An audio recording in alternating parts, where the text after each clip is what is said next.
It looks like the flux of people coming in the room has decreased. So why don't we go ahead and get started? Welcome everybody. I guess this is the first first breakout session after the plenary session for the meeting. This is the open meeting of the Science Advisory Committee. I've asked the Science Advisory Committee members themselves to sit up front, and we have good turnout. A few people are on Zoom as well. My name is Michael Strauss. I chair the Science Advisory Committee. You can see the members of the Science Committee listed here, and those who are in the room, perhaps just raise your hands so that people will know who all you are. Let's see, I guess before we really get into things, we were asked to give a series of reminders and heads up about that each of these sessions are going to start with. We saw these in Željko's opening remarks. There's a code of conduct and people to contact should you have any concerns about the code of conduct or see or experience any harassment. There are stickers to put on one's badge, which I haven't done so yet, indicating how comfortable you are with shaking hands or fist bumps or otherwise, and social battery as well. And then this meeting is hybrid. We have quite a few people on Zoom. And so what that means is that anything that's said in this room that is not spoken into a microphone that's on will be inaudible to those people. So we have to be insistent on microphones. We have, I think, 3 or 4 of them sprinkled around. So we'll raise hands. And for those people on Zoom, feel free to unmute yourself and ask questions when the time seems appropriate. So what we're going to do today. Oh, and I should also mention we have a Slack channel, and we're going to be monitoring that Slack channel for questions or discussion that might come up. So we have an hour and a half. This will be mostly discussion based, and most of this discussion will be led by Bob Blum as Director of Operations for Rubin. And Phil Marshall and Željko Ivesic are also here and will no doubt be chiming in as appropriate. But especially SAC members, we all should feel particularly empowered, but also everybody else in the room to jump in with questions, comments, and so on. The idea is to keep this discussion based. There are 4 items on the agenda. Whether we get through all these 4 in the hour and a half, we'll see. But we're going to talk about the schedule for upcoming data previews and data releases, and what now that we have real experience with this, what this means, what target of opportunity observations might look like, and how in practice that will work, and discussion of setting up an advisory board for target of opportunity observations. Current plans for science validation observations that's tied into the especially the plans for data previews and data releases, and then finally an update on the compute resources for the Rubin community. So in any case, that is our agenda. Just before we sort of hand it over to Bob to start off this conversation, I just wanted to ask if there are any questions or insights or otherwise that people might have at this point. If not, Bob, you should be able to share your screen on the Zoom. And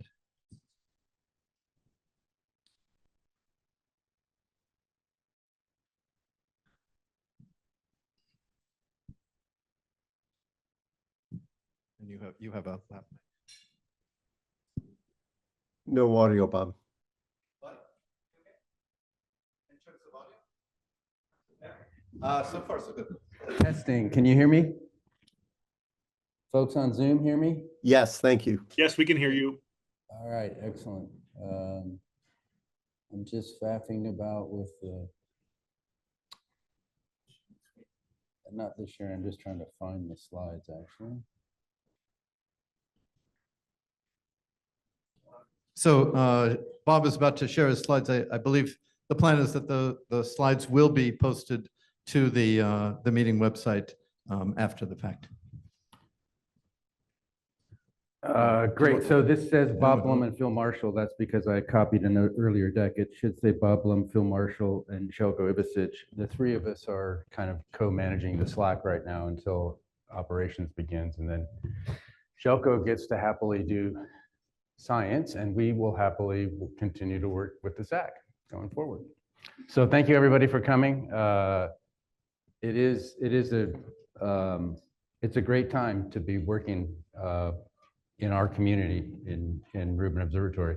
And I really meant it what I said this morning about working together, because it's your observatory, it's our observatory. We can't do the science without working together. And so we really do want your input. And this is a case in the next months. And, you know, as we start the LSST this year and move through the first year of observations, we really need to hear everyone's input so we can do as best we can, getting the community the data that they need while we're still finishing the observatory, getting smoothly into operations. There'll certainly be many things that we have to keep attention on before we're like completely in steady state and everything just works by all of us pushing a button somewhere, wherever we are. So this is an example of an important conversation we have to have together, because we're learning a lot as we've started taking data. And as we learn more and take more data, we'll understand better how we can support the community going forward with the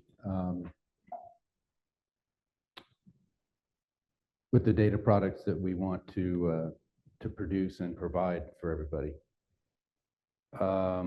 I have slides specifically on the first two topics of Michael's list, and if we get to the next two topics, was anyone else gonna?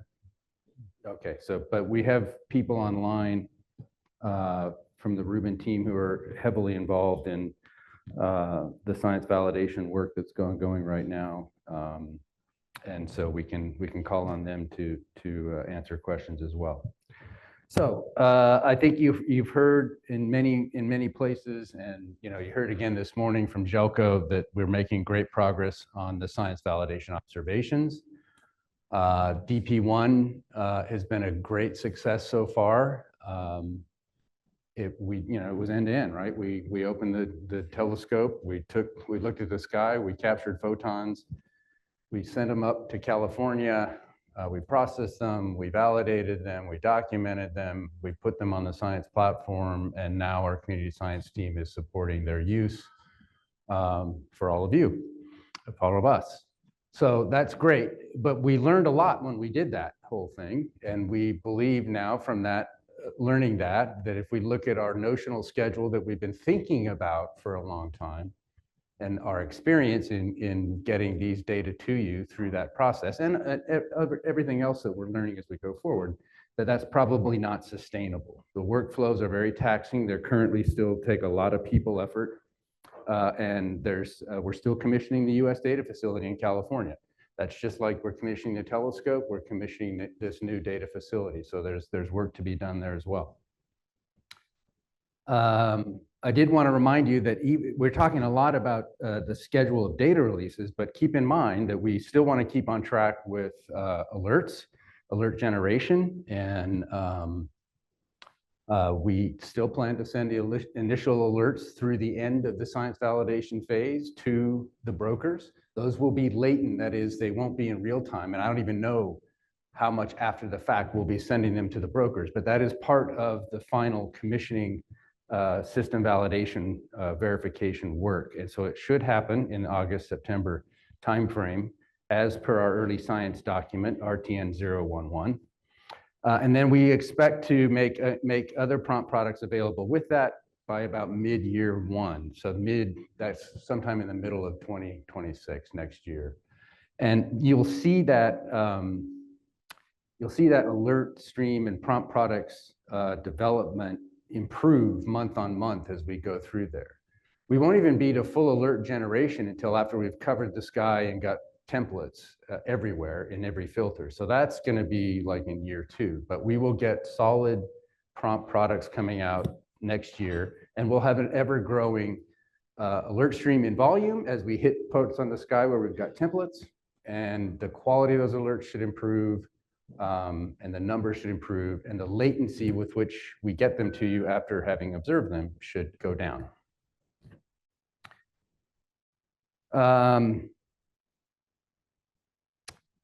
We expect to reach the required data release speed after, at least a year of getting through the first year of data taking. So we'll see how that goes. And that's probably, we're going to learn more as we get there. So that's a statement about our goal more than anything.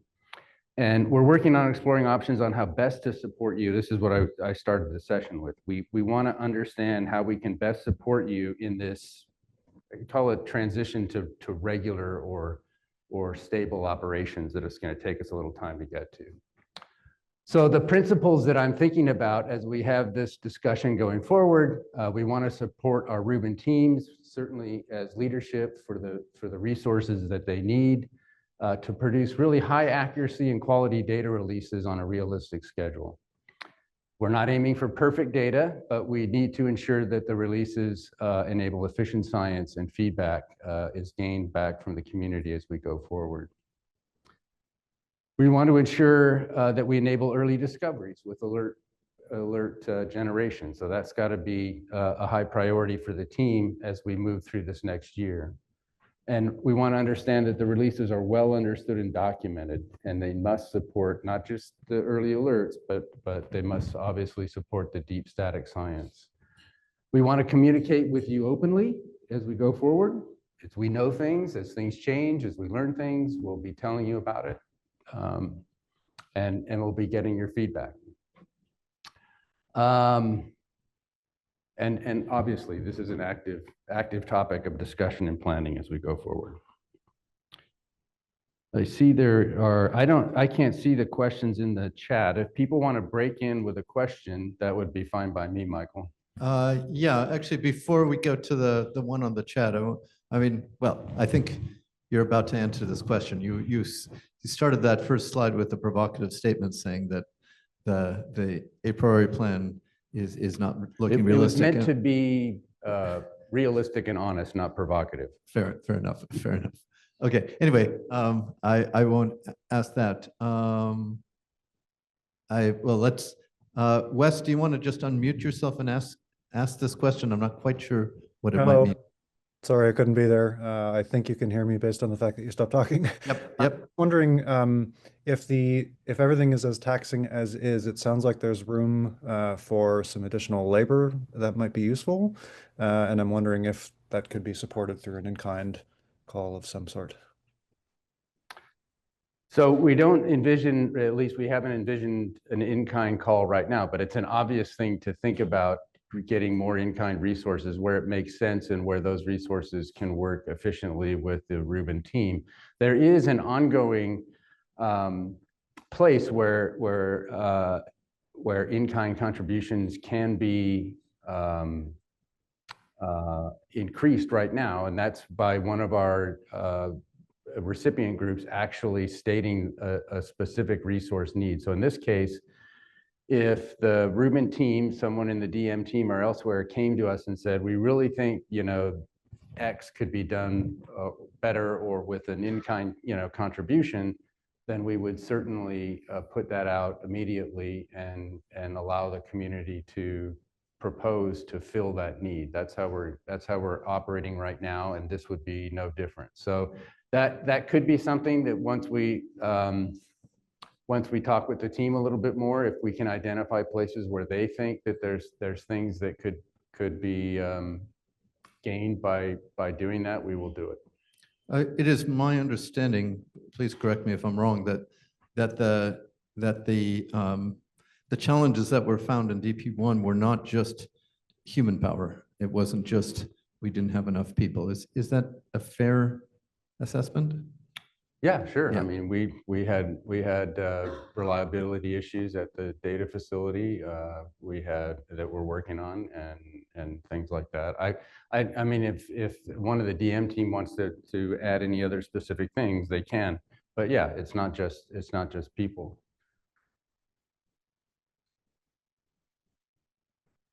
Okay. So I'm still confused. So when you say we can support DP2 but not DR1, who is we in this context? We, the Rubin Observatory. And then, so what's, just who can then support DR1 if you cannot support DR1? Well, what I mean to say is that we don't believe, so DR1 in this case, to be very clear, is the 6 months of the first year of data taking. And it looks like it comes with the experience we've gained now so far in DP1, it looks like it comes too soon between the delivery of DP2 and the first data release, currently labeled DR2. There's not enough time to do all those things together. There's not enough time and resource, right? So what we're proposing here basically is to do a maximal job with DP2. Hopefully we can arrive at a place where we understand what that will be, and it would support the early needs of the science community to get ready for the first full year of data, while we continue to spin up the alerts and start generating prompt products. That's where we're trying to go here. Colin, did you want to say something? Okay. Was there something else? I think you should talk through this slide. Okay. Yeah. So on the current schedule, we expect to start LSST in November. That's also an approximate date, but certainly by the end of this year. And we have 2 months of schedule contingency as we start operations built into our operations plan. So we can think about things we might do to augment DP2 with more data than would otherwise come simply from the science validation observations that we're taking now and will continue through about mid-September. We've considered options for early data release schedule and discussed with the project science team, the science collaboration chairs, and the Rubin team. And I know, for example, the desk met last week, and they certainly were talking a lot about this topic, and we're very interested to hear what those discussions were about. So we do indeed believe the best path forward is to deliver data preview 2 and then focus on producing data release 1 as the first full year of data. That wouldn't come out until about the early part of 2028. And DP2 would come out mid next year sometime. It's currently in the schedule at April. It's probably going to be a bit later than that, especially if we do some augmented observations that are not direct LSST early in the first part of science observations with operations. Yeah. So just to be clear, DP2 would be a bit larger than last year's plan, but DR1 would be delayed by, sounds like a year. Because Let's be really clear. So we're talking about somehow maximizing DP2 to be something that the community can really work with going forward. The 6-month data release won't happen. The first data release will become the first full year of LSST observations. So there would be a gap between the first data release and DP2 that wasn't in the existing schedule. But it's not a simple delay because we're changing. No, I understand that completely. I mean, Yeah. and I just want full clarification because we have Gantt charts that have No. DR1 as a Right. milestone. I'll show a draft Gantt chart at the end here with the new schedule. Well, with a possible new schedule.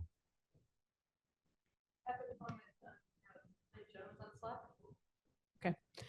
So Lynn says the in-kind program is great and I've taken advantage of it for my survey scheduling team, but I found it hard to describe a very clear specific need that could then easily go through the in-kind process without having a better idea of who the contributors might be and what their actual capabilities are, especially as you also have to time box the request. Having gone through this now, for example, I could request a much better in-kind contribution from the team who worked with us previously because I have a much better idea of what is possible. Good. And we can work with anyone on the Rubin team to craft an appropriate description of a resource need that could then easily be addressed by groups in the community. Go ahead, Simona. So I have a, hi. So I have a first question. So you said the DP2 will be data from the science verification and some enhanced products, observations that are not LSST. Can you say more about that? So what we're here to talk about today is possibly augmenting the science validation data for DP2 with something else that will make DP2 even better. But that's the discussion for today. We have no specific augmented DP2 plan yet. Yep. Let's see. So I think we talked about the 6-month data release. I mean, we've gotten a lot of experience with the data previews, including this last one with DP1.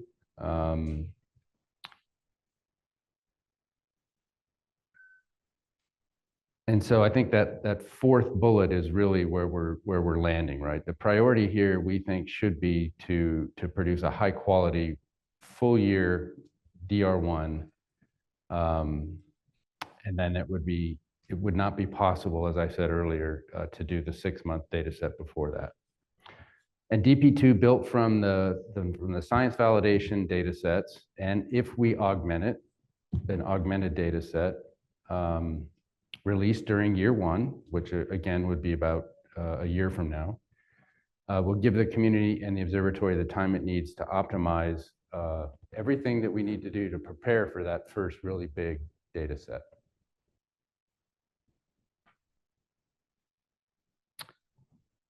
This shows the map that many of you are probably familiar with. It is the current science validation survey design. We haven't finished taking data for this yet. It includes the deep fields and this wide, fast, deep-like strip along the ecliptic plane.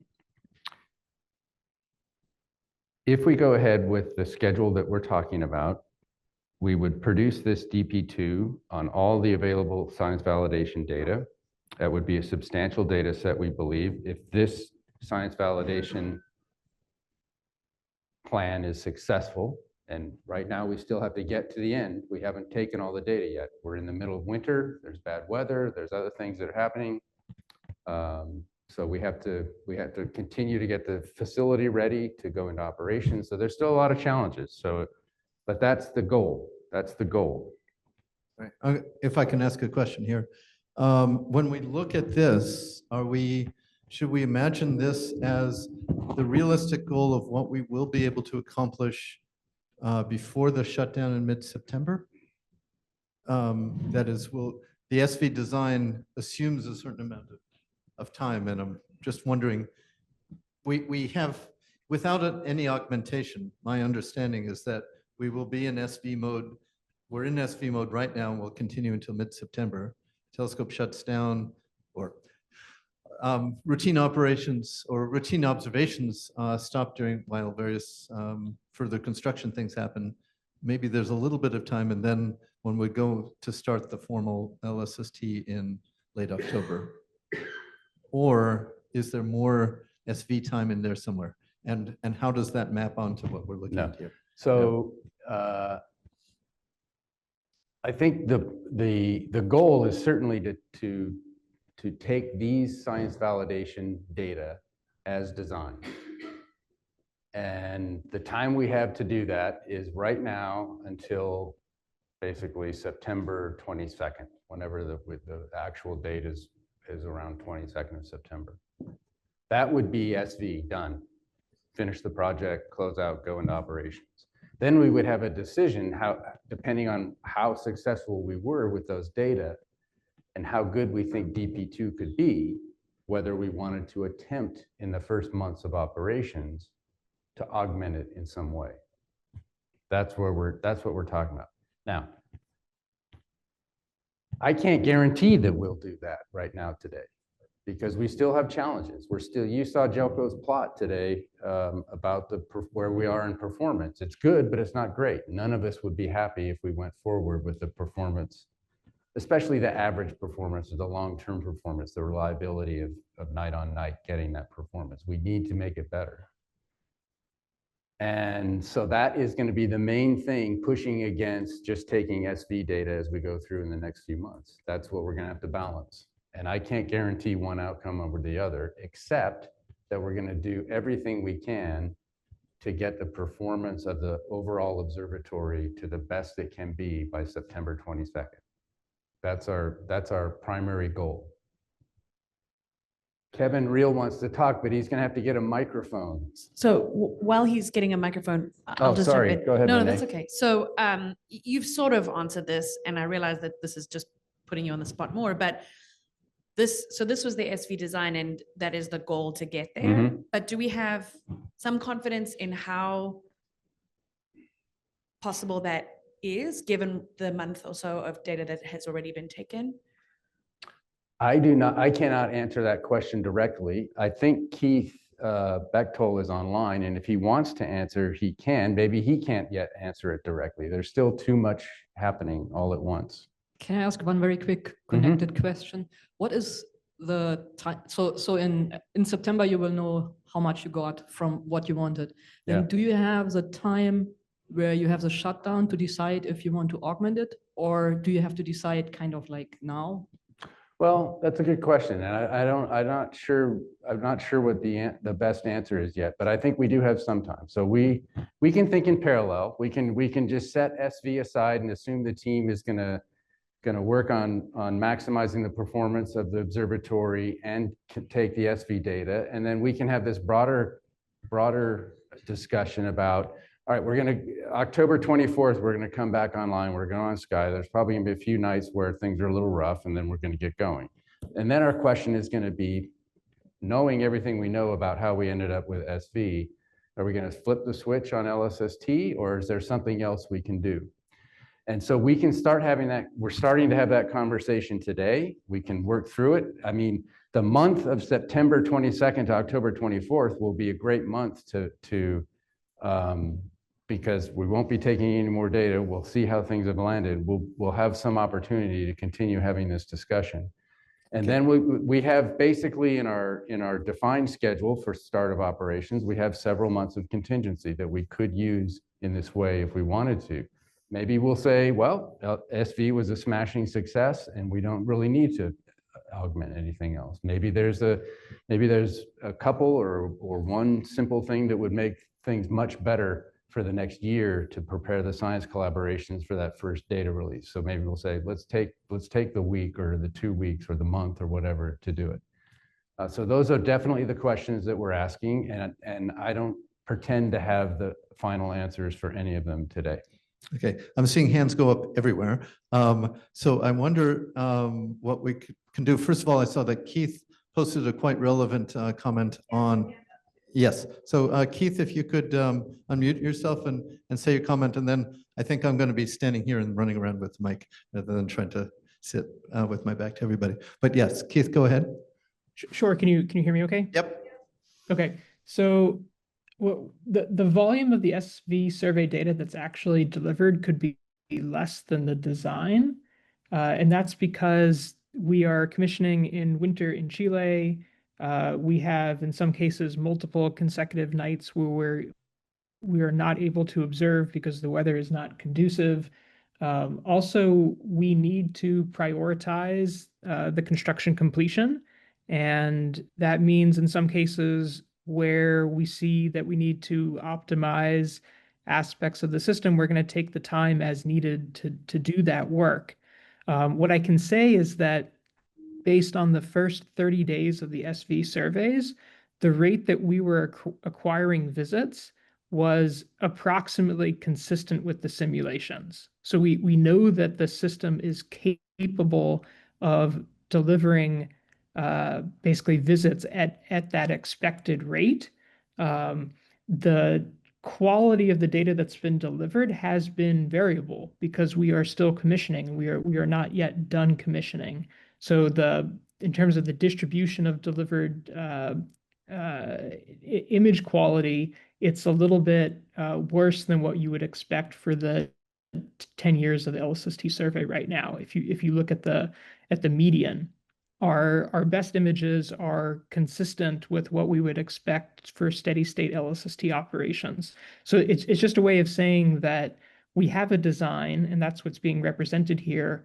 We know that the system is capable of performing at that level, but it's not always consistent. And so I would expect that the total volume of data delivered during the SV surveys will be a little bit less than the design, with uncertainty on that. We're about 20% through at this moment in time, maybe 20 to 25%.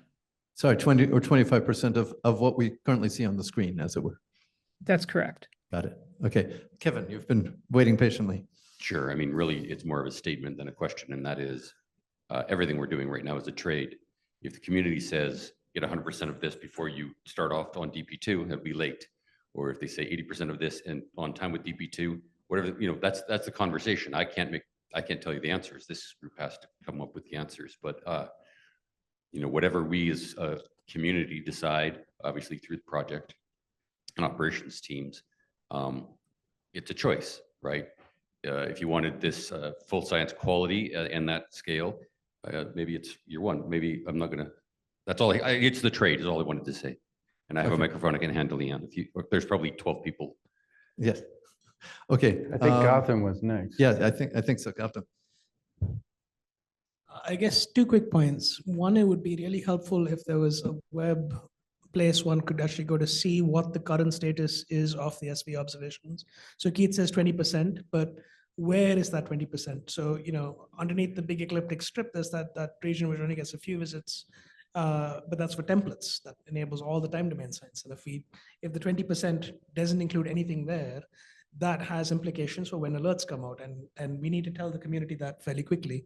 So having some place where we can continuously monitor how much is actually done would be very, very helpful, and I don't think it'd be that hard to set that up. Great.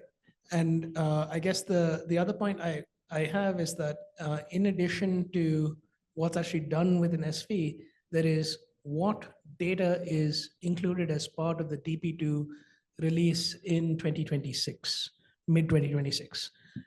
And that needn't be only the SV survey design data. It could, in principle, be augmented with data that was taken after October. And that would be very helpful to know if project can actually commit to doing that for fields like Cosmos, which would really have a important impact on the community and their ability to test their pipelines. So just two quick comments on that. Maybe Bob, you want to say things. As you were talking, I think there are various answers on chat of places to go find sort of the semi-real-time updates on what has actually been covered. And I think in answer to your second point, my understanding, Bob, is that the plans for the question of whether we might spend, as it were, November and December carrying out additional observations that would go into DP2 before starting the 10-year survey would be the answer to Gautam's question. Okay, there are hands up again, a variety of places. Before we go to, let me just ask if there are any further comments from members of the SAC, and then we'll get various people. I see Leanne and Megan and others. Muncie and then. So I had a question. So the SAC had met a few weeks ago and given some recommendations on SV. It's not clear to me what was implemented. For example, specifically was, will there be 100 square degrees to 10-year depth? That was one of the SAC recommendations. And I can kind of guess from the yellow on this plot, but I don't know if there's a more specific answer to some of those recommendations we had written down and sent to the project a few weeks ago. Keith could answer that better than I can. I don't know exactly what the details are in the design. Yeah, so thank you to the SAC for providing those recommendations. We were able to implement some of them, but not all of them, because some of them were, for example, one of the recommendations was to basically implement the LSST cadence over a very wide area. And that was incompatible with the needs that we had in terms of being able to test the alert production at survey scale, for example. So there are some cases where we basically took the recommendation and we ran the simulations to investigate whether it would be possible, and it just wasn't compatible with our construction goals. For the question about the deep area in particular, the way that this was implemented is through the deep component of the implemented SV survey design that includes the LSST deep drilling fields. So it's not 100 square degrees, but it's of order 50 square degrees if you have the 4 LSST deep drilling fields in the South Galactic Cap. And then we hope that that will be augmented with observations of the Cosmos field that were taken earlier during the on-sky commissioning period. So it would be about 60 square degrees total. And then that could potentially be included, combined with other fields that were observed And to Keith, greater could you depth confirm during if the that on-sky. could you confirm that is to 10-year depth in all 6 filters? It will not be possible to get all 6 filters in all of those fields. At least for the LSST deep drilling fields, those are intended to have all 6 filters, and will be there'll be a range of depth. Some of them will be closer to 5 years equivalent exposure. Some of them will be closer to 10 years. Some of them will be beyond 10 years.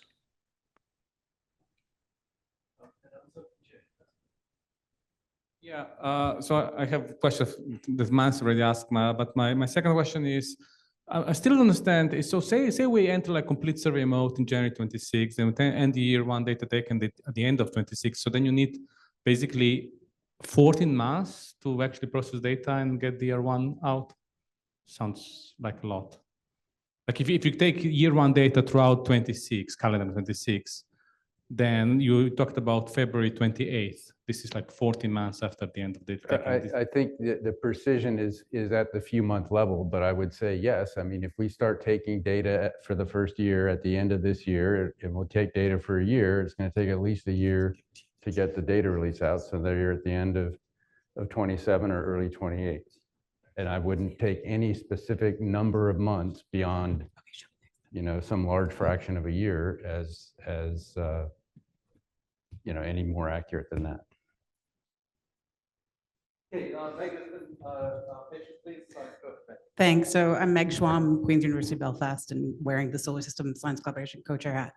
I think also it's worth thinking about it, any extra observing time we add is going to then add processing time and as well as getting the data release that we can probably expect that things will get shifted. So that balance between how much do we add versus an additional observing versus how, ensuring we get DP2 as early as possible. But I guess I wanted to ask, we're very focused on SV, but there've been other tests you've been doing on Sky where there's got to be good quality data. And I was wondering there's been talk of there may be ways to look at what's been covered, but can we actually get the metadata to be able to look as the science collaboration communities to understand, is there some test or a TO test or something that might be in places where people are actually concerned or need things to test their pipelines that could be, again, expedited, that can help without having to get additional observations, because there's clearly more you've done than SV, that were for purposes for getting commissioning going that may serve additional purposes.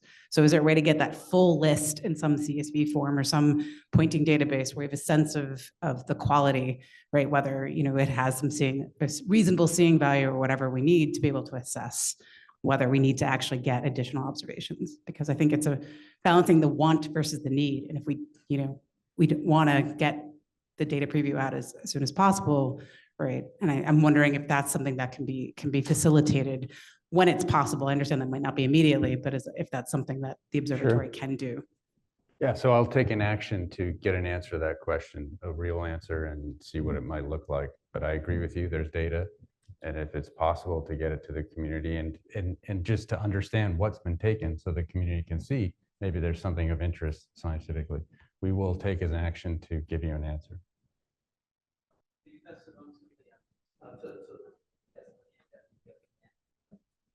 I was actually originally going to respond to Kathleen's question, but I'll just also say that we have always said that DP2 would contain all the science grade data collected during commissioning. So that does include observations outside of the SV surveys that are science grade. As an example, we are routinely processing the M49 data that was collected for first look as part of pipelines. So at some point, we'll make a decision as to what does and doesn't go into DP2. But the SV observations are expected to make up the bulk of what's in SV. So if it's science grade, if we think you can do science with it, we process it, we'll certainly release it. Nobody wants to hold data back that can be used for science. But we haven't made any cut yet on what that data set is, as we're still collecting data. My point I wanted to say was in answer to Kathleen's question about when do we need to make a decision about whether we would start the LSST or do something augmented. We could just make a decision probably on the day, but in order to understand what that decision would be, it would be nice to get some ideas from the community if we go that way, so we can do some simulations and look at the various trade-offs between the different science. So that would be very interesting to do in advance. But on the day, we could just say, you know, okay, we're going to go with this. We load it into the scheduler and off we go. That's a quick decision, but it's making that decision. And I just thought of something to say to Meg's question, but now I might have forgotten what it was. This is too many threads going at the same time. We can come back to it. I'll come back to it if I remember. Did Mario still have a question? No. Yeah. So actually, what Leanne just said stimulates a question of my own, which is on what timescale in practice do we need to make the various decisions that you're asking about? And in particular, I imagine that mid-September, we will know in practice what actually was accomplished as opposed to looking and sort of guessing what might happen. Right. And I could imagine mid-September, yes. What? Robert, you need a microphone. We need a microphone, otherwise people in. So by mid-September, we can give you statistics on seeing, optical quality, effective transparency. Right. That doesn't mean we can, and where we pointed. We can't necessarily tell you how much that's usable. How much is usable? What does usable mean? Well, if in we this have to context? cut at 1.7 arc second seeing, which is possible to get significant depth, then it's going to take some analysis to figure out what you want to do with it. Fair enough. As it were, if you want to do your weak lensing analysis and the median seeing is 1.4 arc seconds with a tail. Yes, exactly. I mean, I Okay. agree with Leanne. If we have the right discussion now and we understand what's possible and what on balance would be best for the community, it's very straightforward to go in either of these two directions, augment DP2 or just start on the LSST. So what's important is to have this discussion now and understand what we need as a community, what we think would be most useful as a community, given these two options. Leanne? Yeah, I just remembered what I wanted to respond to Meg's point. It was about the extensions and about how that would push out the various timescales. So if we take, let's say, for example, we take 2 months of extra augmented data for DP2 that's not the baseline survey, we expect that would push the processing and the delivery of DP2 out by 3 months, so 2 + 1 to process it. So then you'd be looking at maybe September next year to get, you know, it's just a guesstimate at the moment. Now, if we decide not to augment it and we start the survey and we take, say, the first 2 months of LSST and put that into DP2, it will still push DP2 out because we'll need to do that processing. So DP2 would still come, say, September-ish, but the LSST start won't be delayed. Therefore, DR1, 1 year, will still stay on track here. But if we push the start of the LSST out, that will also push DR1 out. That's what I wanted to say. Okay. Yes, we have various hands up. Let me just first ask if there are any members of the SAC who want to jump in at this point. If not, you have something from the Slack? I just want to comment that both Lynn and Keith have been posting links to the status of the science validation survey and weekly summaries and nightly reports. So join the Slack channel if you want to see that. Well, Mario first.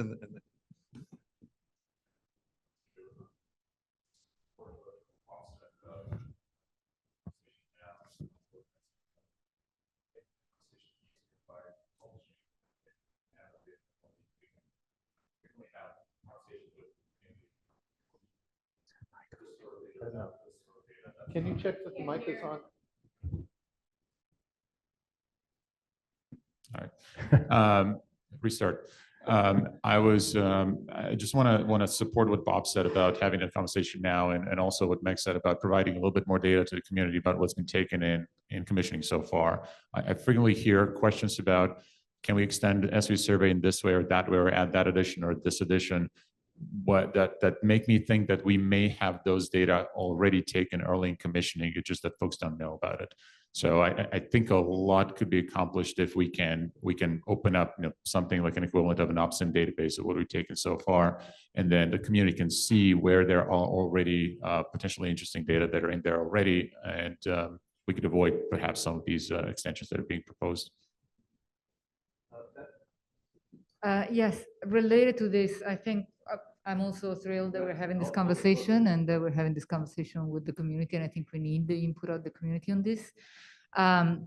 One thing, speaking as a member of the time domain community, which is thrilled that we will deliver the alerts as soon as possible, that we're committed to do that. But just to clarify that to actually do time domain science, the alerts are not sufficient to get. We also need the templates and we need the catalogs. So some more clarity about what can be delivered before DR1 to support time domain science is also, I think, necessary for the time domain community to see what is their best path forward. Thanks. And in the theme of what might be, what's needed to do science, I hear Mario's comment that we have, that there's a lot of interesting data, but now Robert reminds us that that data may be of non-uniform quality, and one can't just assume that nominal depth and area is sort of everything that one wants to think about in that context. Yeah. Renee? Yeah, and then Renee. Just to follow up on the issue of starting the LSST and then just bundling a month or two of those data into DP2, do we know where those data would be taken? And do we have plots of that, of what happens if it's 1 month, if it's 2 months? Is it going to be in the galactic plane, or is the first 2 months exclusively extragalactic? Do we have that information available to look at? We have the information to be able to say what that is, but I'm not sure we actually have an answer for you today. But that's something that Lynn and the survey scheduling team and the SCOC could easily, and as we work with the SCOC over the next few months, that's one of the things I'll be asking them, all right? If we started next week or 2 weeks or 3 weeks from now, where would we start? Yeah, that's definitely something. That would change whether that was an efficient use of time. Yep. And could we have those plots in galactic coordinates as well, please? Thank you. So I think you're getting a lot of the same similar feedback, but just to reiterate, it would be great to know what variations are possible. And I know that there's some in the chat about, for example, could we start LSST and then go and do the Cosmos field when it rises in early 26? That may or may not be possible. I realize there's a bunch of different moving variables here, but if we had a sense of simulation runs where we could test the impact on science to have a more complete and coherent SV survey, but that would delay DR1 year 1, or a less complete SV plus LSST starts when it should, and we still get that data, that would be something that we can quantitatively evaluate with some kind of simulation run. So if that's possible, Henry. Thanks. So following up on Fed's comment, can you actually talk about what the scope could be for providing things like templates for before these data releases for assisting transient science, time domain science? You mean informing you where we have templates? Saying how available that data will be pre-data release. Well, that's what would come out of any of these simulations that we're talking about. Once we understand what we took in SV, we'll know where some of the templates are. Once we have the plan going forward for the first few months of operations, the simulation will tell us where the templates will be, but we don't have it right now today. Oh, I don't mean like exactly the sky positions of the templates, but just will it be possible to provide that, have that data be available wherever they are before the actual real data releases come out.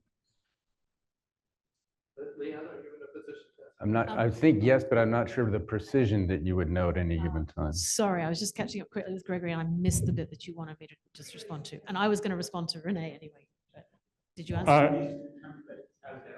Oh, okay. Yeah. When we start ramping up the alerts shortly, it's just going to be the alerts. We don't have the prompt products or the prompt data prompt data products ready to release yet. That's going to be sometime around mid next year. I think so. It's on, yeah. Sometime around mid next year is when we expect to have the prompt products released, but that's catalogs and images, and that will also include templates, so the science, the difference image, the template image. They'll all come through image services, but we won't have them until around middle of next year. So the early alerts are just the alerts. Is that your answer to your question, or you wanted to have a forward look that you could see where the templates would be under any given projected schedule? I think Leanne covered it. Okay. Leanne, did you also have a response to Renee or? Renee, this is a very, very quick one. It's just more just terminology, actually. We're not going to modify the SV surveys. We would add something extra that we would collect after those SV surveys and then include it in DP2. It's just a terminology thing. Yeah, that's all. Yeah, that maybe that's a good time to remind folks, we need to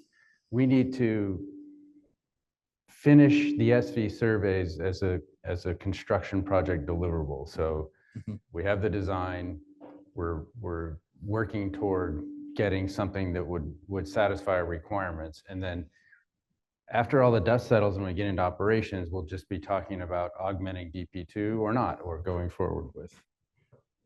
Okay, yeah.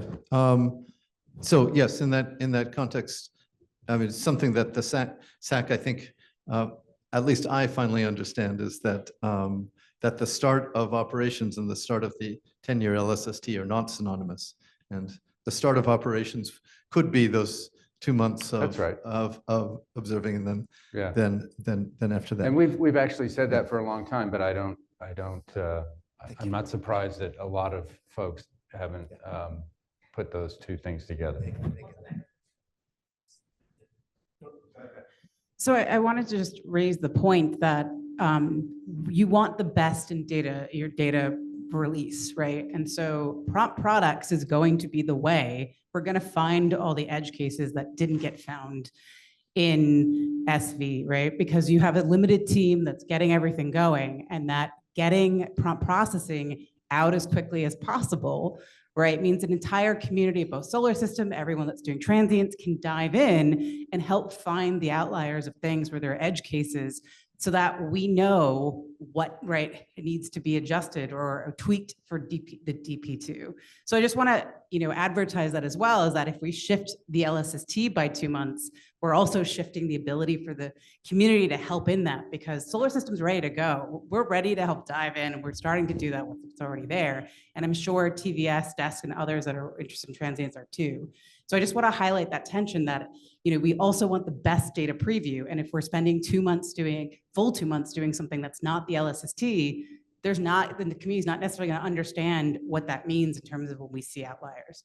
And so I think that's just something that I just want to advocate for balancing of that push for getting the prompt products, because that's the daily processing. We know it's not perfect, but we're there to help you get to perfect, which you need for those data previews and data releases.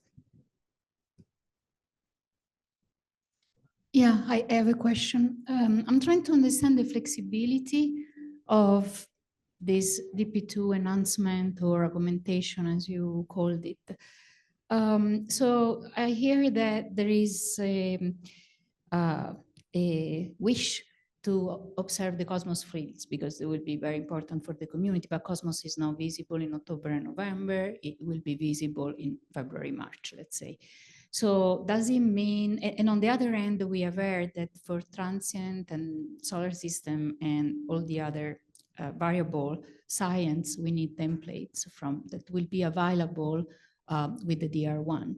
So if LSST starts in November and you attain, let's say, 2-3 months on LSST, and then you observe the Cosmos field. Has been discussed to release perhaps some templates and some early science with the DP2, release some early science for the transient and solar system community? I'm trying to understand the different possibilities and flexibility in this. So we will be generating incremental templates through this first phase, and those will come out with the prompt products, as Leanne was saying, next year.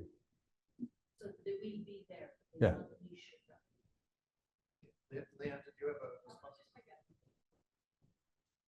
I think Gregory wanted to add something too. Okay. Before we go to Gregory, we've been going about an hour. We have another 35 minutes left. We have another substantial topic, which is target of opportunity observations. Let me just ask Bob, do you have additional slides on this front that are still to be shown? I think that's the last one. Okay. So It does. I mean, it does sound like you've probably touched on some of this, but it may be worth doing it. So let's go to Gregory, then we'll ask Bob to finish up, and then we'll switch topics if that's okay. Okay. Okay, well, Gregory first. I think Bob already basically covered what I was going to say after I raised my hand. I mean, once we are releasing the prompt products, the prompt product images in particular, which will include difference images, we will also definitely be releasing the template images that were used to create them from the incremental work that's being done. Oh yeah, and well, the catalogs, right? Remember, PPDB is more complicated, but yeah. So there'll be some incremental delivery of different capabilities in that process of starting to release prompt products that ends with that state where we also have catalogs available for query. But the templates will definitely be there. Any template that we are using to generate difference images, if we release those difference images, those templates will also be available. Robert, no one can hear you. I think we said we'd release the catalogs used to generate those templates, the static sky catalogs. Okay. Okay. So someone said is there an urgent question on Slack? No. Okay. So Bob, why don't you just reiterate these things, and then my suggestion is that we move on to target of opportunity. Yeah, I think we've summarized pretty much everything here. Don't take this, take this as an example schedule of how things could evolve. If you looked at RTN 11 right now, you wouldn't see this. You'd see that 6-month data release in there as well. So now you're starting to see the gap between DP2 and the first full year of release. So I think it's representative of where we'll end up, but it's not exact. Okay. And then that second bullet is something we haven't talked about. We did talk about the fact that there are some technical issues and commissioning work left to be done, reliability improvement at the US data facility. But one of the things that should help us, and we're hopeful that it will happen any day now. Don't write that down. It's all going into the minutes. We'll get out of this much longer embargo period for commissioning, and we'll get to the operations level of 80 hours. That allows the DM team to pull all of the processing out of one area of the USDF and do it more simply in another area. So we're looking forward to that. Okay, and that's a political decision by folks. It's not at all political. It's all technical. It has to do with data security, and we're just working through it. Yeah.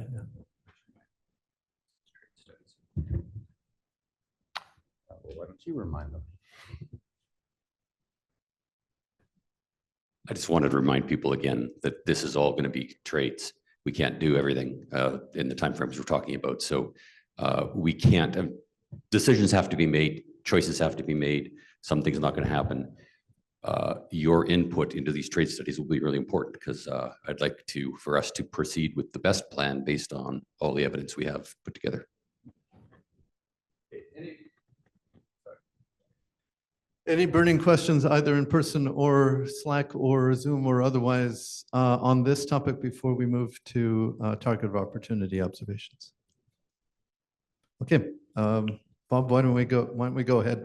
And actually, because we're taking a pause, members of the SAC, one of the things that we have to do is like digest all this. So my suggestion is immediately after this, we stay here and have a closed session, including those SAC members on Zoom to sort of try to get our heads around all of this. Okay. Okay, go ahead, Bob. Good. And just to close off that last bit, I have no doubt that we'll get to the place we all want to be. This is just that early time when everyone's so excited, they want everything right now. And so that's kind of a little bit what Kevin was talking about, right? We're going to get to the right place. It's just going to take a little patience. All right, targets of opportunity. So there's folks in the room like Fed and others that have carried the real load for setting us up for targets of opportunity, but we wanted to give you a brief status of where we're at. You will remember that we had this very successful meeting in 2024 at Berkeley, Rubin TOO 2024, and it came out with some very detailed science cases and how the strategies for executing those science cases. Remember, for Rubin, for a target of opportunity, you only use Rubin if it's the only game in town. It's the only thing that will do the science case. So there aren't that many that we've come up with so far. We'll continue to listen to good ideas.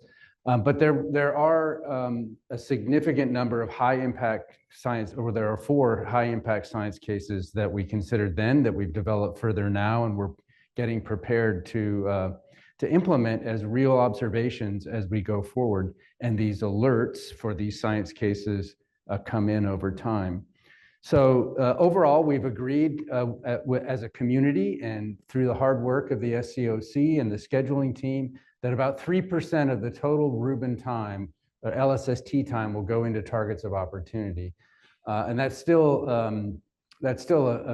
really valuable thing, because Rubin is so capable that it can get on these very rare targets of opportunity quickly and still provide a lot of data in a short time. So you can read that. I will make all these slides available to you, and you can check the links if you don't remember where the report from the 2024 meeting is. There's also a lot of information about starting to implement this plan, this target of opportunity aspect of the LSST in PSTN 056. So you can go there and see all the hard work that the community and Fed and others have done as the Survey Cadence Optimization Committee. The 4 cases that we're talking about are detecting gravitational wave optical counterparts, high energy neutrino sources, which could come from a number of places, for example, galactic supernovae, as well as extragalactic nuclei, and then small potentially hazardous asteroids that might impact the Earth. We have endorsed this program, and we are working with you to implement it. So generally, the idea is that since these are complicated things that come in on a short fuse, we want to execute the targets of opportunity that have been vetted by automated criteria. But we realize that even with the best automated criteria, there may be cases where human intervention is needed. So we envision a 24/7, 365 Rubin TOO observer. Obviously, one person can't do that all the time, but a number of people can do it, and they can come and go as we train them up. And so it's a distributed effort. This role of the Rubin transient or target of opportunity observer will be backed up by a committee of experts. And we're going to ask the SAC to help us set up that committee. And so this committee can advise the observers before, during, and after TOOs. You can imagine that we'll talk a lot about strategy and what we would do if, that's the before. The automated criteria will come in, and we can implement a TOO, but the TOO observer might have specific questions in real time, and we could imagine that the part of this committee would be available to them to discuss things on a very short time scale and help them make the best decisions whether to observe a particular target or not. And then after the fact, there'll be lessons learned from each one that we trigger on, and that will be another opportunity. And of course, we will take all this information and regularly report to the community. You'll know what's happening, and we will be able to gather your input as well as we go forward.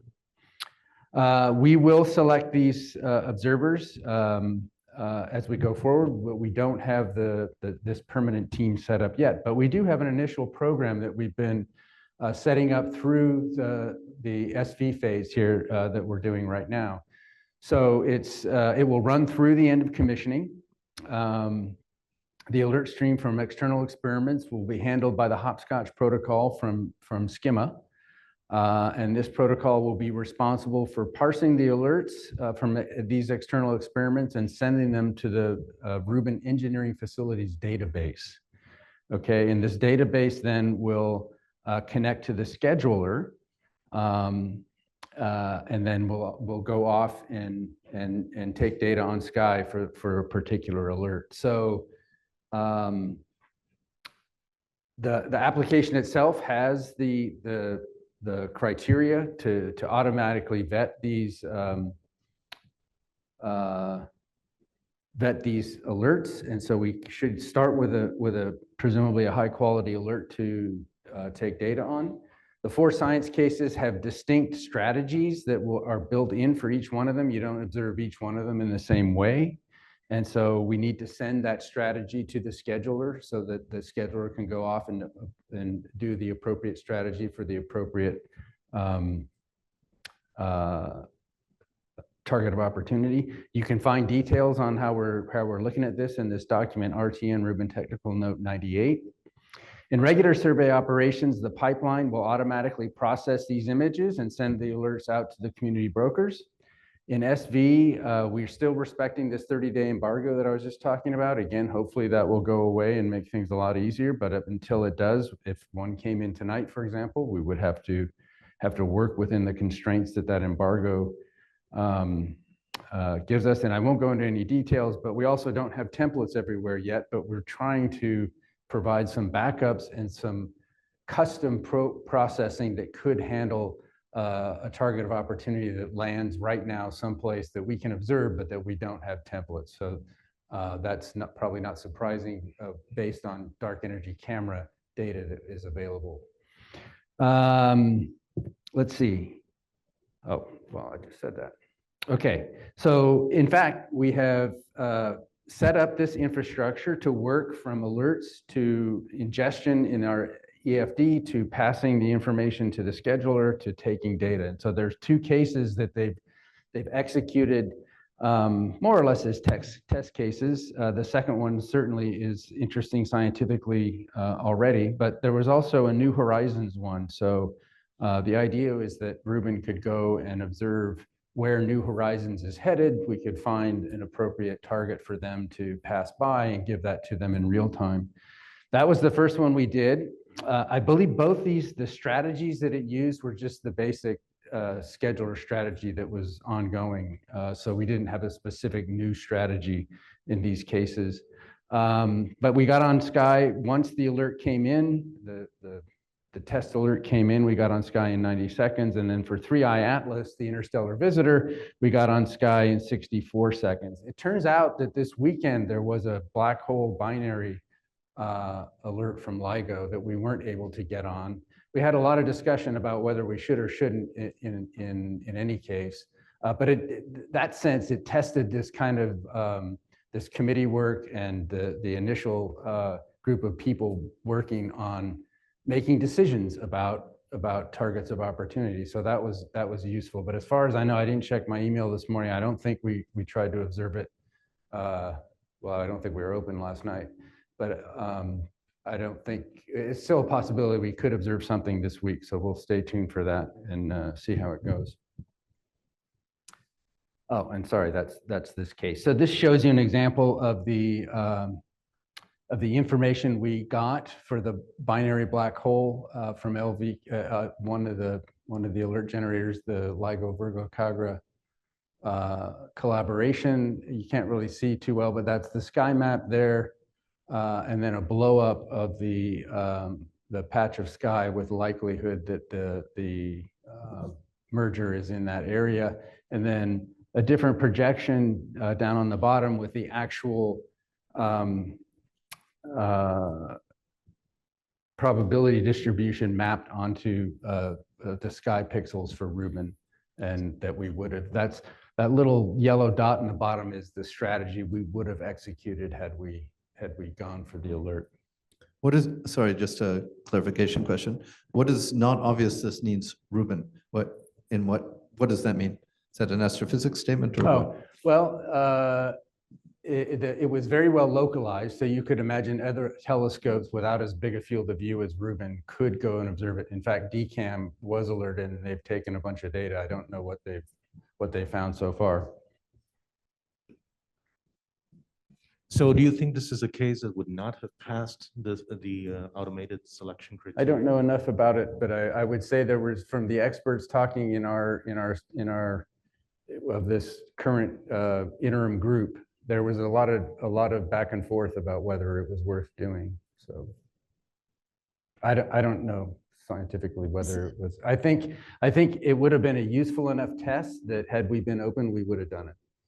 Yeah, I'm actually surprised by the decision that to not observe this event because it was extremely well. We haven't been able to observe it, and it's possible that we may observe it this week. Okay, because yeah, I mean, I think just the not obvious this needs Rubin surprises me because it is exquisitely well localized. It is high significance. In fact, there's a second event that just happened a few hours ago, which actually has a counterpart from Swift UVOT, which is compelling. So it's a candidate. It might get ruled out in a few hours, but still, I mean, my point is that I'm very encouraged that this infrastructure has now been set up for TO protocol at Rubin, but I would love to see some execution of some GW things, and they would have to be done with a little bit of risk appetite for it to work, especially during SV. Okay. So I would love to, I mean, there are these now two events, right, which are both binary black hole mergers, but I think that is something that should take serious consideration, right? Okay. I mean, I don't think it can be dismissed as a not obvious this needs Rubin on a bullet point on a slide. And just to follow up on the point that Mansi is making about the second event, 0727 DC, the DES group has triggered on that. I believe from Sean McBride that the current constraint is that the dome is being closed very early for safety reasons before we get to morning twilight, which actually prevents the field from being observed. But if people can relax that a little bit and point there's potential interesting Why do signs. these things always happen when they're in times and places that they're, what's going on here? I may have overinterpreted the not obvious this needs for Rubin. That you should take that as it wasn't obvious to Bob that it needed Rubin. But Yeah, the current setup for automatic triggering has a maximum area, but not a minimum area. So this technically by the algorithm as it was designed at the workshop, this would have been triggered.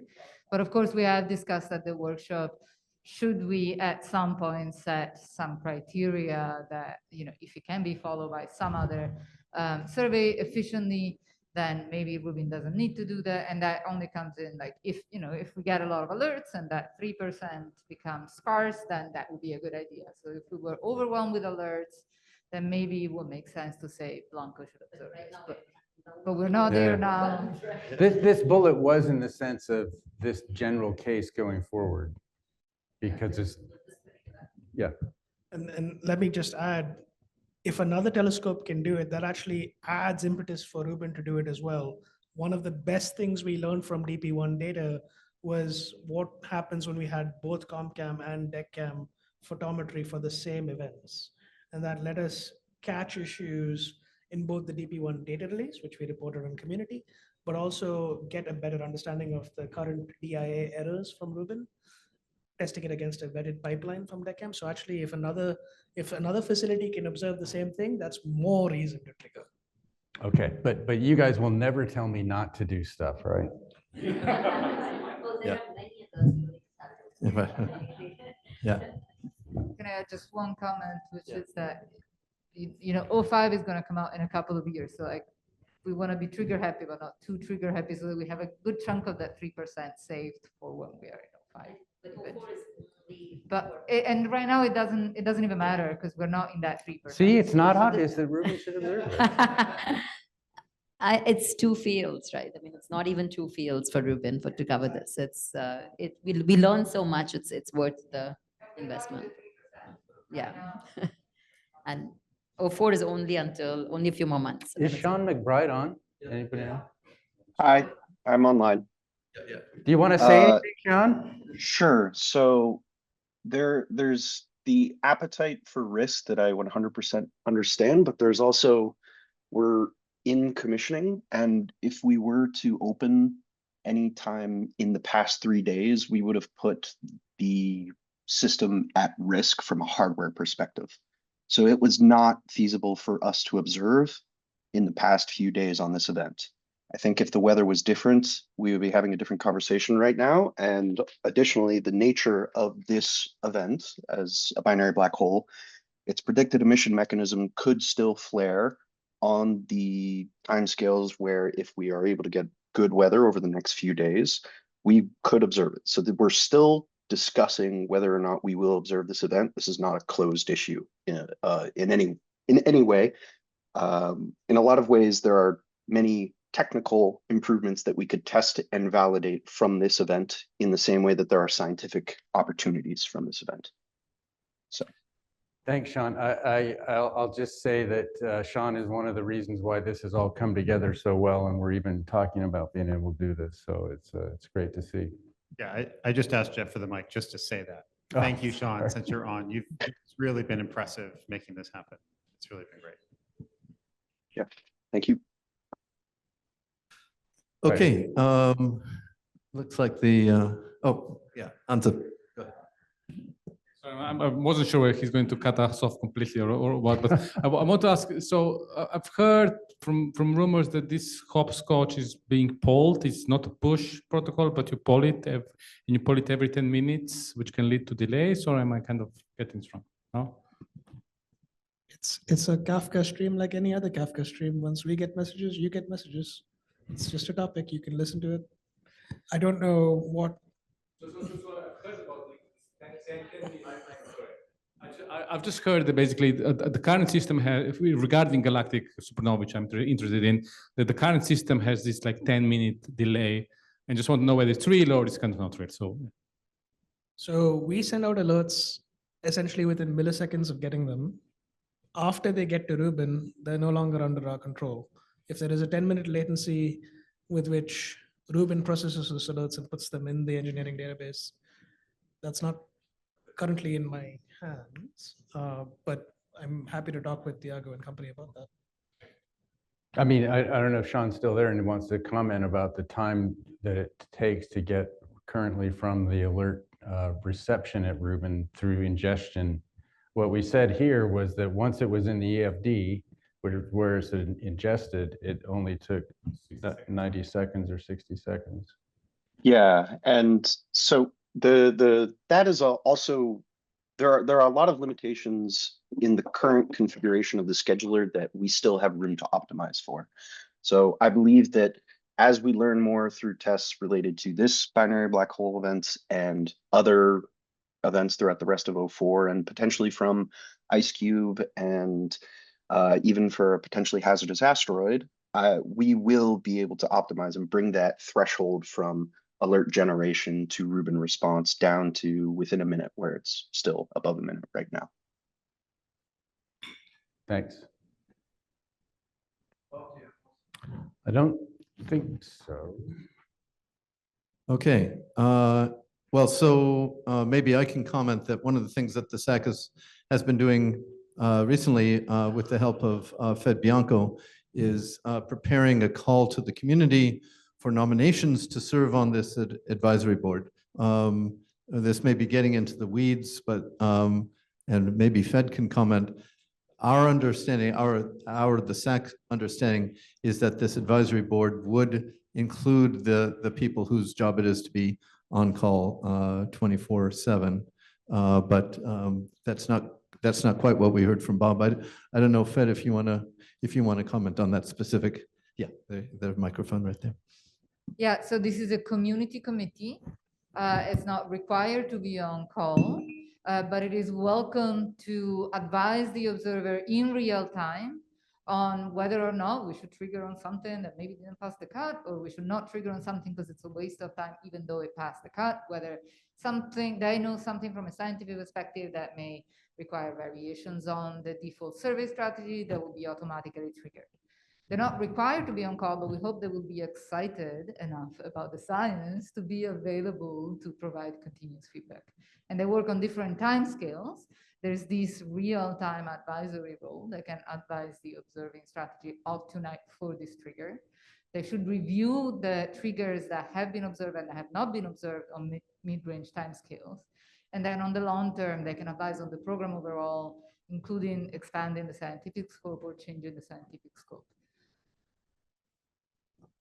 Okay, I'll just comment. So the idea is that sometime in the next few days, we will get this call out, and the idea is that the SAC will help put this committee together to start their work in late October, when things will get hopefully increasingly interesting. Anza. So I have another questions, perhaps for Federica to answer. So regarding this being trigger happy, so this event is essentially Poisson, and we know we have like 3% over 10 years. But how is going to this balance, given that you might simply by statistics have more in 1 year and less next year, right? If we take 5% in year 1, are we then kind of be forced to be 2 in the year 2? How will this work in practice? Is this clear? Well, the 3%, yes, it's 3% over the entire survey.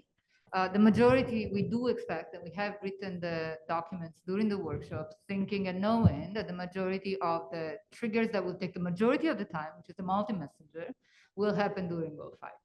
But the other triggers, the neutrino triggers and the solar system triggers that take a very much smaller fraction, will happen throughout and will actually help us set up so that by GO5, we will be in tip-top shape to follow a larger volume of alerts. Does that answer the question?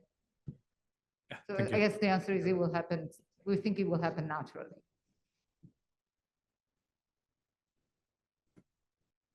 Yeah, just a brief comment on this, and also TOO generally. So I think we all endorse these 4 thrust areas with regard to TOO.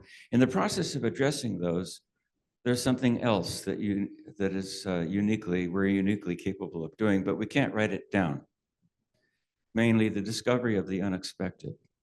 And for example, there are various brokers, each of which specialize in this and that, but I'll tell you, I'm going to be subscribing to the broker that says, I can't classify that. It's an unknown, because we're going to be remembered, I think, 50 years from now, as something that we have discovered that has changed the course of science. And we can't write it down.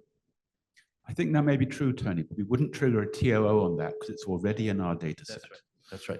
Yeah, the TOs are external objects. I think for the most part, although maybe Fed has, we could imagine. Oh my goodness, well, I'm sorry. Go ahead. So what I want to say is that this validates the reason why we thought of a human advisory committee, because if there is something that is unusual, it might not pass an automated cut, but we may still want to pursue it, and we may want to pursue it more importantly because it's unusual. Maybe you need fast. So to Tony's point, right? I mean, there could be something that blows our mind that needs faster cadence with Rubin and can't be done with any other telescope, right? But maybe, right? I mean, it's hard to tell why, because you would have a very good localization, but I guess, I mean, it's good to have at least a way for this to be discussed, right? So I think that I agree with Fed that it's good to have humans to discuss it at least. Okay, we have 6 minutes left.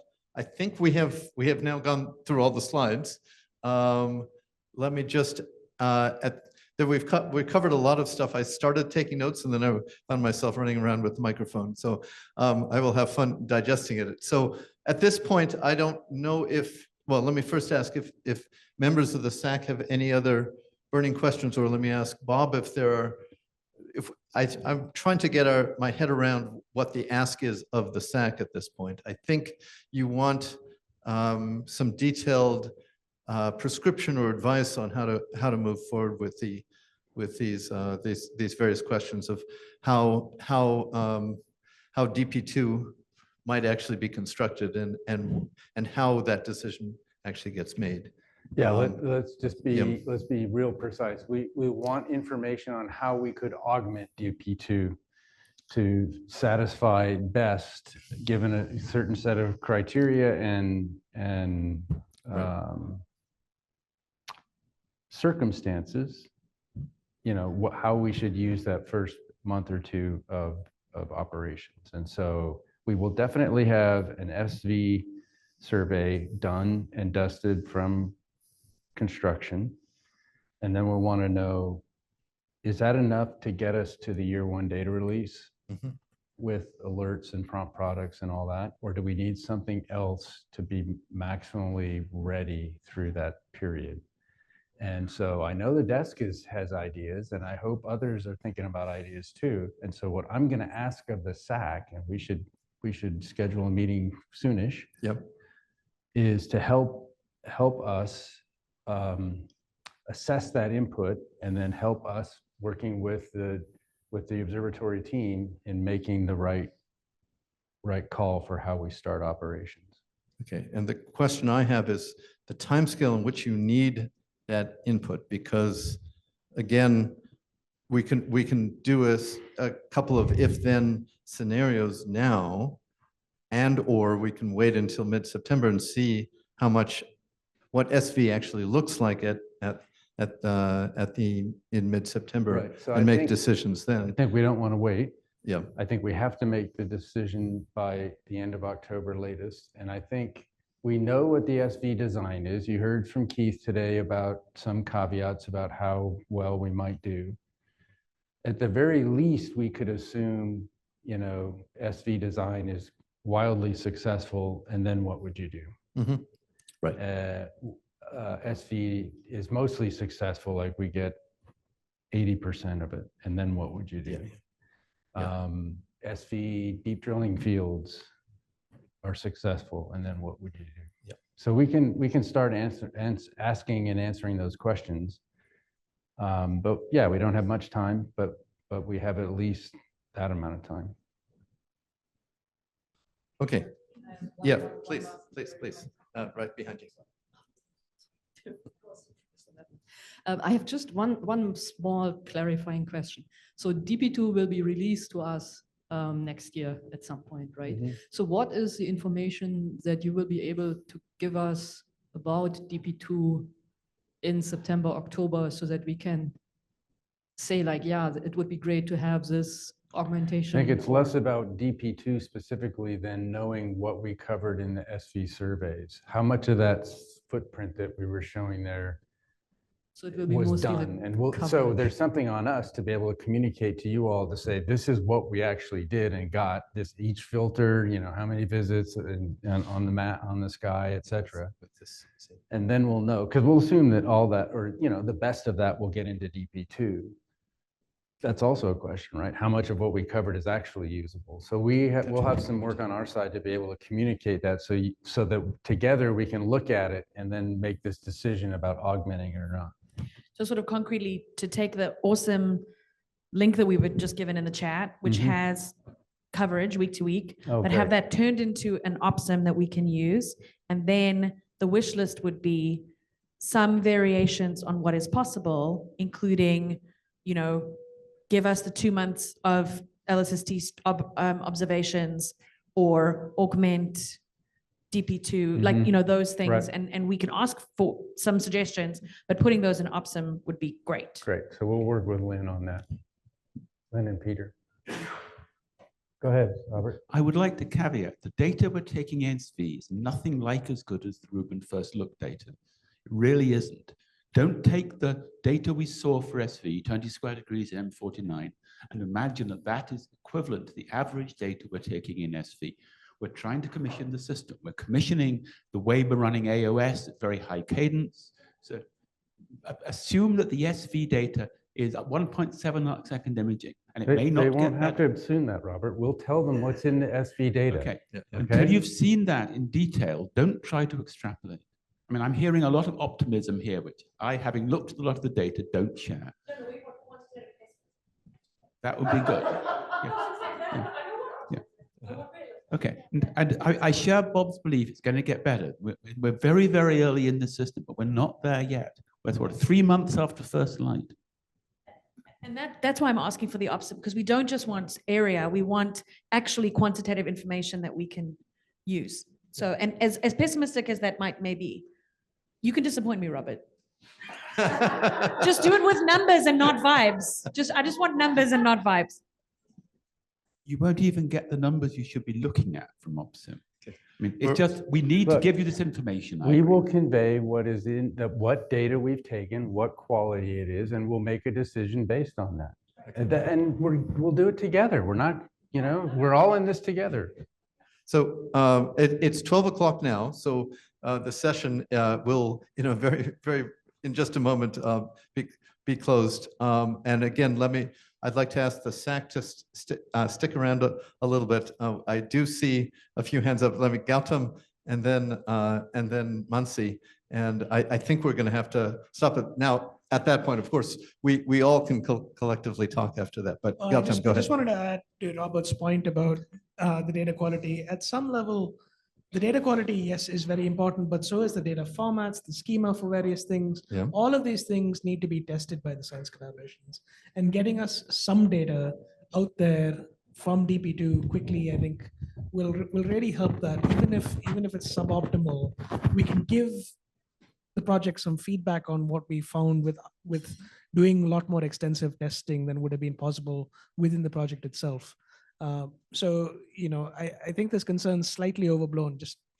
Well, I mean, DP2 will come out no matter what. No matter, the SAC will not recommend, no, skip that DP2 thing. That's not the question. The question is just exactly how much it might contain and exactly when it would come out. And I think, Mansi, that you have the last word here. Very quick question. So just to clarify, this DP2, DR1, DR2 discussion, is that on an orthogonal plane to the time scale on which alerts get released and prompt data products that get released, or is there any schedule impact on alerts release and prompt data products release based on this discussion? It's a good question. To first order, we're going to prioritize making sure the alerts stay on track, because that is, we know we want to do that. And it'll be important for early science. Absolutely. Exactly. I don't think they're completely orthogonal, but we're at least planning them in as that way for right now. But But how the about the teams, prompt? are not completely independent, right? Right, and even the prompt data products, that was my concern. Is that going to happen no matter what is decided? for I think we would also say that will be prioritized, but exactly when they're available, I think it was Gregory was saying, they'll probably come out a little bit incrementally, but we'll see. Okay, with that, we're going to slightly over time. Thank you all very much. Thank you very much, Bob, for leading this discussion. Thank you to the members of the SAC and to everybody. Again, SAC members, stick around for a while, including those on Zoom. Those people on Zoom who are not members of the SAC, I'd ask you to leave, and similarly, everybody else. Not that we're going to talk about too overly sensitive things, but just to have a closed session. Okay, thanks, everybody.